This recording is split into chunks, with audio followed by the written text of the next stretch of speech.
Hazratganj civil court की कमरा संख्या 207 में उस सुबह एक अजीब सी खामोशी पसरी हुई थी। बाहर बरसती हल्की बारिश की बूंदों की आवाज अंदर तक महसूस हो रही थी, जैसे किसी अनकही तूफान का संकेत दे रही हो। कोर्टरूम में मौजूद हर व्यक्ति अपनी जगह पर शांत बैठा था और सबकी निगाहें उस महिला जज पर टिकी थी जो अपने अगले केस की फाइलों को बेहद गंभीरता से पढ़ रही थी।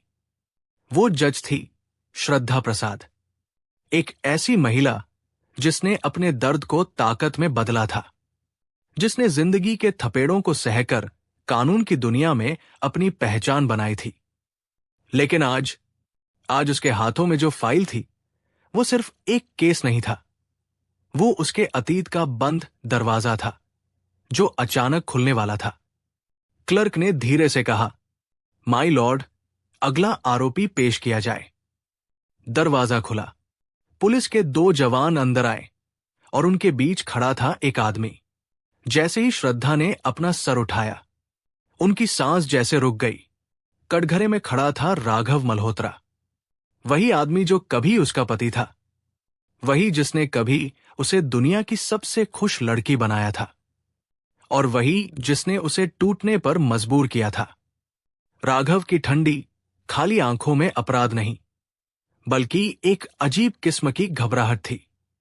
लेकिन श्रद्धा, उसका चेहरा पत्थर की तरह शांत था। बस अंदर कहीं एक दबी हुई आग फिर से सुलग उठी थी। कोर्टरूम में बैठे लोगों को अंदाजा भी नहीं था कि जज और आरोपी के बीच कैसी कहानी दबकर बैठी है, कैसा अतीत है जिसे श्रद्धा ने दफन करने की कोशिश की थी, और किस दर्द ने उसे आज की श्रद्धा बनाया है। कोर्ट रीडर ने केस का विवरण पढ़ना शुरू किया। आरोपी राघव मल्होत्रा पर आरोप है कि उन्होंने शहर के बाहरी इलाके में स्थित गोमती विहार में बुजुर्ग दंपति की जमीन को फर्जी दस्तावेजों के जरिए कब्जा किया और उस पर अवैध निर्माण शुरू किया। श्रद्धा की उंगलियां फाइल पर थम गई। राघव, एक बार फिर किसी और का घर उजाड़ने की कोशिश, ठीक वैसे ही जैसे उसने कभी श्रद्धा की जिंदगी उजाड़ी थी। लेकिन श्रद्धा एक पल के लिए भी अपने कर्तव्य से नहीं डगमगाई। उसकी आवाज बिल्कुल नपेतुले अंदाज में गूंजी, आरोपी को कटघरे में सही तरीके से खड़ा किया जाए और कोर्ट की कार्यवाही शुरू की जाए। राघव ने एक पल उसकी आंखों में देखा। वहां प्यार नहीं था, नफरत भी नहीं, बस एक बेहद ठंडा, कानून जैसा सख्त भाव। उसे एहसास हो गया था कि वो गलत जज के सामने आ गया है और आज उसके सारे पाप उसके सामने खड़े हो चुके हैं। लेकिन ये कहानी यहां से शुरू नहीं हुई थी। इस तूफान की शुरुआत तो कई साल पहले हुई थी, लखनऊ के पुराने मोहल्ले चारबाग में, जहां एक लड़की अपनी किताबों और सपनों में डूबी रहती थी। एक लड़की जिसका नाम था श्रद्धा, एक ऐसे परिवार की बेटी जहां पैसे कम थे लेकिन संस्कार और ईमानदारी की कोई कमी नहीं। पिता महेश प्रसाद एक सरकारी स्कूल में अध्यापक थे। उन्होंने अपना पूरा जीवन दूसरों के बच्चों को पढ़ाने में निकाल दिया। अब उम्र ढलने लगी थी, रिटायरमेंट नजदीक था और एक ही चिंता उन्हें अंदर ही अंदर खाई जा रही थी, श्रद्धा की शादी। हालांकि श्रद्धा खुद एक अलग ही दुनिया में थी। वकील बनने का सपना और आगे चलकर जज की कुर्सी पर बैठने की चाह, पढ़ाई, मेहनत और सपने, यही उसका संसार था। लेकिन पिता की चिंता पिता ही समझते हैं। इसी बीच महेश प्रसाद की बहन बुआ विमला एक रिश्ता लेकर आई। लड़का है राघव मल्होत्रा, बड़ा बिजनेस करता है, अच्छी खासी दौलत है, देखने में भी ठीक ठाक। श्रद्धा के लिए बिल्कुल सही रहेगा। श्रद्धा ने तस्वीर देखी। कोई खास खुशी नहीं, कोई इनकार भी नहीं। बस पिता के चेहरे पर चमक देखकर उसने सिर हाँ में हिला दिया। हाँ, शादी हो गई। चारबाग से निकली श्रद्धा मल्होत्रा परिवार की बहू बनकर चली गई। शुरू में सब किसी खूबसूरत सपने जैसा था। राघव का प्यार, परिवार का स्नेह और अपनी पढ़ाई जारी रखने का पूरा समर्थन। लगता था जिंदगी अब सुंदर राहों पर चलने वाली है। लेकिन जिंदगी हमेशा फूलों की तरह नहीं रहती। कभी कभी कांटे अचानक उग आते हैं। समय बीतने के साथ राघव का व्यवहार बदलने लगा। देर रातें, बहाने, दूरी। श्रद्धा समझ नहीं पाई, लेकिन सच्चाई एक रात फोन पर उसके सामने आ गिरी। राघव किसी और औरत, सोनम, के साथ था। और उस रात, उसके बाद जो हुआ, जिस तरह श्रद्धा का जीवन तहस नहस हुआ, जिस तरह एक ही थप्पड़ ने उसके सपने और उसका बच्चा छीन लिया, वो सब कुछ उसे आज भी याद था। और वही आदमी आज फिर उसके सामने खड़ा था। लेकिन फर्क सिर्फ इतना था, उस दिन वो एक टूट चुकी पत्नी थी, आज वो कानून की रक्षक थी। कोर्टरूम में सभी की निगाहें श्रद्धा पर थी, लेकिन वो केवल अपनी कुर्सी पर सीधी बैठी बोली, कार्यवाही शुरू की जाए। यहीं से कहानी का असली संघर्ष शुरू होता है, जहां अतीत और वर्तमान आमने सामने खड़े होते हैं। हजरतगंज सिविल कोर्ट में केस की अगली तारीख थी। राघव कटघरे में खड़ा था, सिर झुकाए, लेकिन उसकी आंखों में बार बार एक ही सवाल घूम रहा था, क्या श्रद्धा मुझे पहचान गई है? लेकिन श्रद्धा का चेहरा ऐसा था जैसे उसके सामने खड़ा आदमी केवल एक आरोपी हो। न कोई भाव, न कोई अपनापन, न कोई नफरत, बस कर्तव्य। ये वही श्रद्धा थी जिसने कभी राघव की एक मुस्कान पर अपने दिन की शुरुआत की थी, और वही श्रद्धा थी जिसने उसी आदमी की बेवफाई की कीमत अपने बच्चे की मौत से चुकाई थी। लेकिन आज उसका दिल नहीं, उसका कानून बोल रहा था। पहले गवाह के रूप में बुजुर्ग दंपति को बुलाया गया। रमाकांत सिंह और उनकी पत्नी सुषमा, दोनों 70 के करीब थे। चेहरों पर समय की मार साफ दिखाई देती थी, लेकिन आज उनकी आंखों में एक उम्मीद की चमक थी। रमाकांत ने गवाही देते हुए कहा, माय लॉर्ड, हमारे 2 ही बच्चे हैं, दोनों बेटियां। उन्होंने अपनी अपनी जिंदगी में खुद को संभाल लिया। हम अपनी छोटी सी जमीन पर खेती करते थे, यही हमारी रोजी रोटी थी। सुषमा रो पड़ी, लेकिन इस आदमी ने, उसने कांपती उंगली से राघव की ओर इशारा किया, हमारे कागज चोरी कर लिए, फर्जी साइन बनवाए, और हमें धमकाया कि जमीन अब उसकी है। पुलिस भी उसके खिलाफ कुछ नहीं करती थी। कोर्टरूम में फुसफुसाहट फैल गई। श्रद्धा ने बेहद शांत लेकिन सख्त आवाज में पूछा, क्या आपके पास असली दस्तावेज है? रमाकांत ने कांपते हाथों से एक पुरानी फाइल निकाली। श्रद्धा ने दस्तावेजों को ध्यान से देखा, फिर गहरी सांस लेकर बोली, ये कागजात सही है, जमीन आपकी ही है। ये सुनते ही राघव की गर्दन और झुक गई। उसे पता था कि श्रद्धा जज की कुर्सी पर बैठी है, यहां कोई गलत कागज टिक ही नहीं सकते। राघव के वकील ने कहा, माय लॉर्ड, मेरे क्लाइंट ने कोई धोखा नहीं किया। ये लोग ही जमीन बेच चुके थे और अब पीछे हटना चाहते हैं। श्रद्धा ने तुरंत पूछा, सेल एग्रीमेंट दिखाइए। वकील ने जो फर्जी सेल एग्रीमेंट पेश किया, उसे देखते ही श्रद्धा का चेहरा गंभीर हो गया, क्योंकि उस पर राघव के ही पुराने सिग्नेचर थे, उसी स्टाइल में जिसे श्रद्धा बरसों पहले रोज देखा करती थी। कोर्टरूम में मौजूद किसी को नहीं पता था कि जज किस कड़वाहट से गुजर रही है।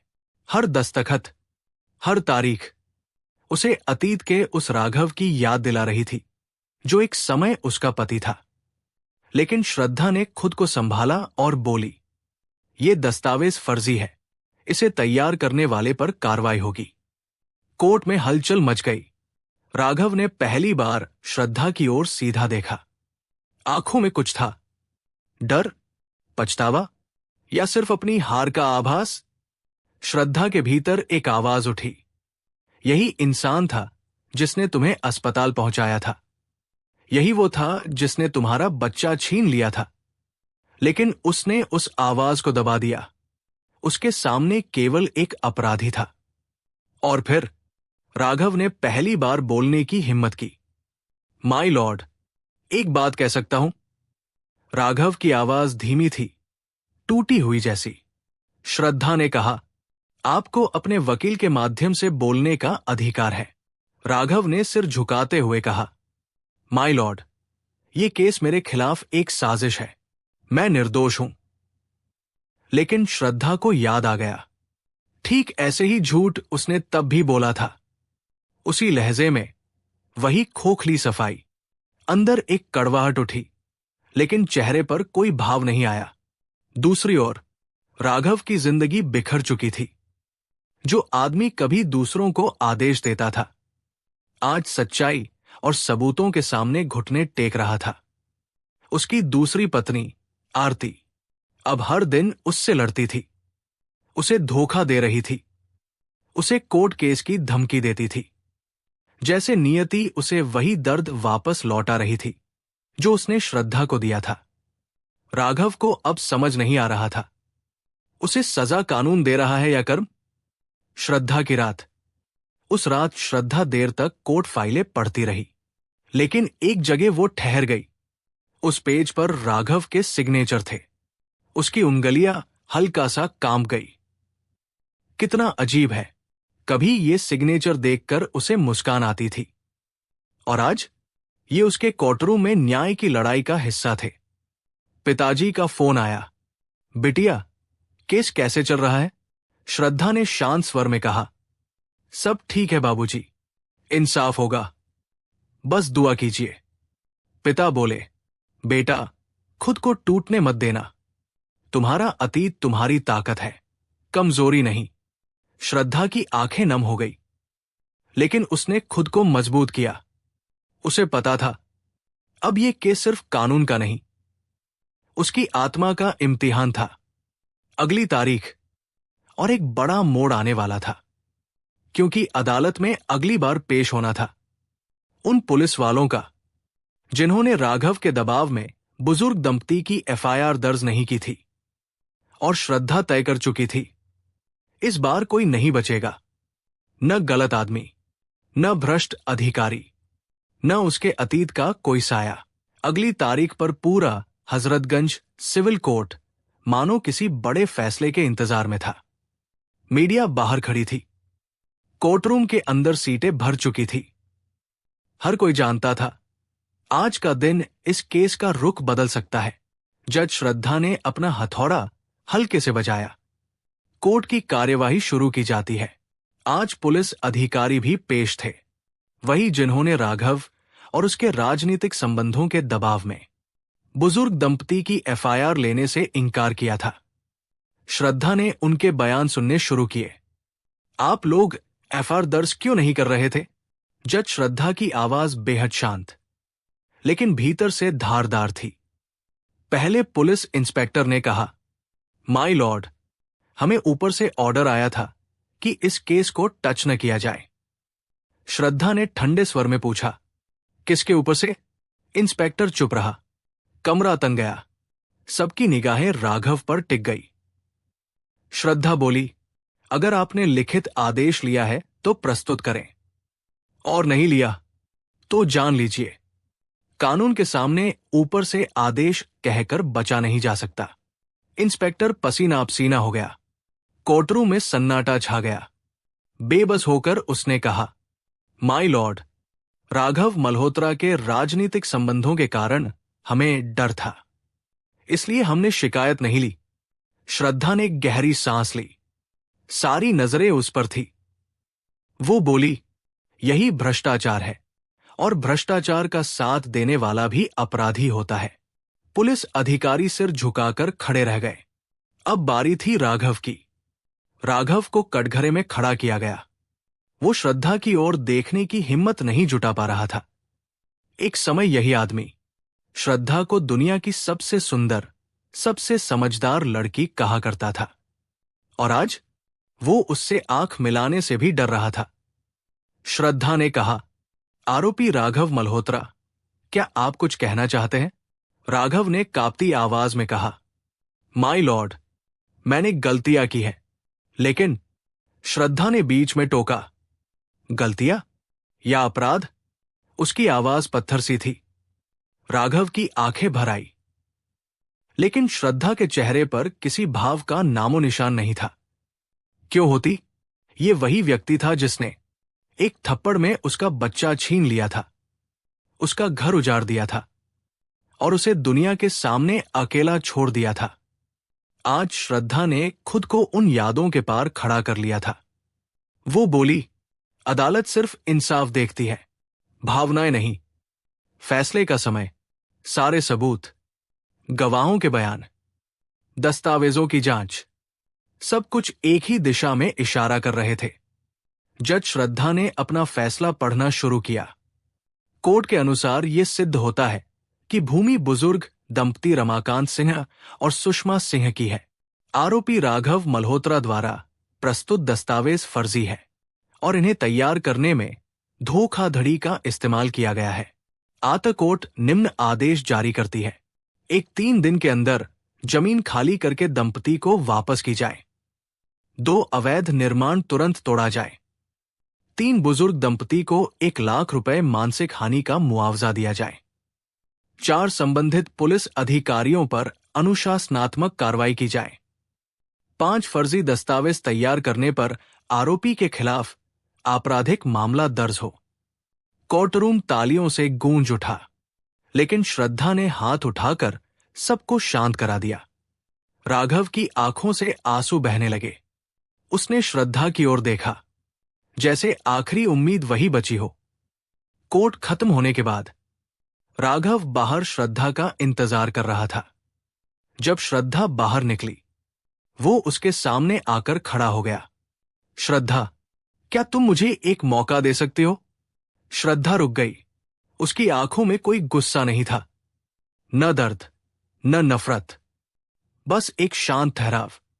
राघव, उसने बेहद नपेतुले स्वर में कहा, जो लोग अपने अतीत से सीखते हैं वही भविष्य बनाते हैं।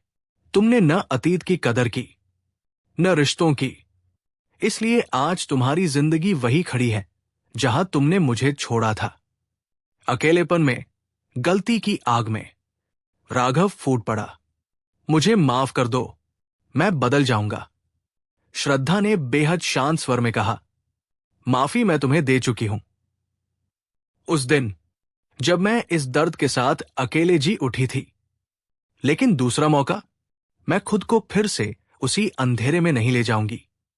और श्रद्धा आगे बढ़ गई, माथा ऊंचा, कदम सधे हुए।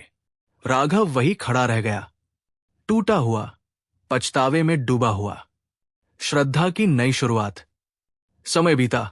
1 साल बाद श्रद्धा ने एक समझदार, ईमानदार इंसान से शादी की। उसका नया जीवन सम्मान, समझदारी और प्रेम से भरा था। वो आज भी जज की कुर्सी पर बैठकर हर कमजोर इंसान को इंसाफ दिलाती है, क्योंकि वो खुद उस दर्द से गुजर चुकी है जहां कोई उसके लिए खड़ा नहीं था। उसकी कहानी एक सीख है, दर्द आपको गिरा सकता है या बना सकता है, चुनाव आपका है। श्रद्धा ने गिरकर उठना चुना और आज वो लाखों लोगों की प्रेरणा है। दोस्तों, कहानी कैसी लगी? आपकी एक टिप्पणी मुझे और ऐसी कहानियां लिखने की ताकत देती है। वीडियो पसंद आए तो लाइक और चैनल सब्सक्राइब जरूर करें। जय हिंद, जय भारत।